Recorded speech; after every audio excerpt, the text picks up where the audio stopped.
আসসালামু আলাইকুম। আমি গত পরশুদিন মালয়েশিয়াতে এসেছি 2 দিন আগে। এর মধ্যে মালয়েশিয়ার 3জন মন্ত্রীর সাথে বৈঠক হয়েছে। মালয়েশিয়ার যে স্বরাষ্ট্রমন্ত্রী আছেন এবং হিউম্যান রিসোর্স মন্ত্রী আছেন ওনাদের সাথে আনুষ্ঠানিক বৈঠক হয়েছে। ট্রেডের যে মন্ত্রী আছেন ওনার সাথে অনানুষ্ঠানিকভাবে আলোচনা হয়েছে। তো এখানে কিছু অগ্রগতি সাধিত হয়েছে, সেটা আপনাদের সাথে শেয়ার করতে চাচ্ছি।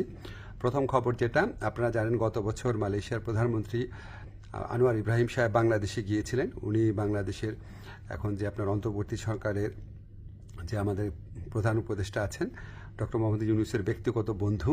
তো উনি তখন প্রতিশ্রুতি দিয়েছিলেন যে গত বছর যেই বাংলাদেশি শ্রমিকরা মালয়েশিয়াতে আসতে পারে নাই শেষ মুহূর্তে, তাদেরকে উনি মালয়েশিয়াতে আসার সুযোগ করে দিবেন। এটা নাম্বার ছিল 17,000-এর মতো। তো এটা ভিত্তিতে আমরা অনেক আলোচনা করেছি। তো তারা বলেছে তারা ব্যাচ ওয়াইজ নিবে।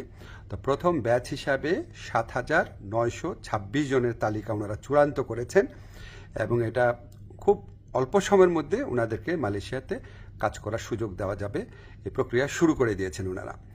সেকেন্ড যে নিউজটা, ভবিষ্যৎ কর্মসংস্থানের ক্ষেত্রে আমরা বিভিন্ন সূত্রে জেনেছি আগামী কয়েক মাসে মালয়েশিয়া 1 থেকে 1.5 লক্ষ বিদেশি শ্রমিক নিতে পারে। তো আমাদেরকে মালয়েশিয়ার যে ইন্টেরিয়র হিউম্যান রিসোর্স মিনিস্টার আছে উনি আশ্বস্ত করেছেন লোক দেওয়ার ক্ষেত্রে বাংলাদেশকে সর্বোচ্চ অগ্রাধিকার দেওয়া হবে। বাংলাদেশ থেকে সবচেয়ে বেশি লোক নেবেন ওনারা, এটুকু আশ্বাস আমরা পেয়েছি। তো আমরা অনুরোধ করেছিলাম বাংলাদেশে যারা রিক্রুটিং এজেন্ট আছে তাদের সবার জন্য যেন উন্মুক্ত করে দেওয়া হয়, যাতে সবাই লোক পাঠানোর সুযোগ নিতে পারে। এটা আমরা অনেক ভালোভাবে বুঝিয়ে বলেছি। তো ওনারা বলেছেন ওনারা এটা ভালোভাবে বিবেচনা করে দেখবেন, আমাদেরকে অচিরেই ওনারা এই ব্যাপারে সিদ্ধান্ত জানাবেন।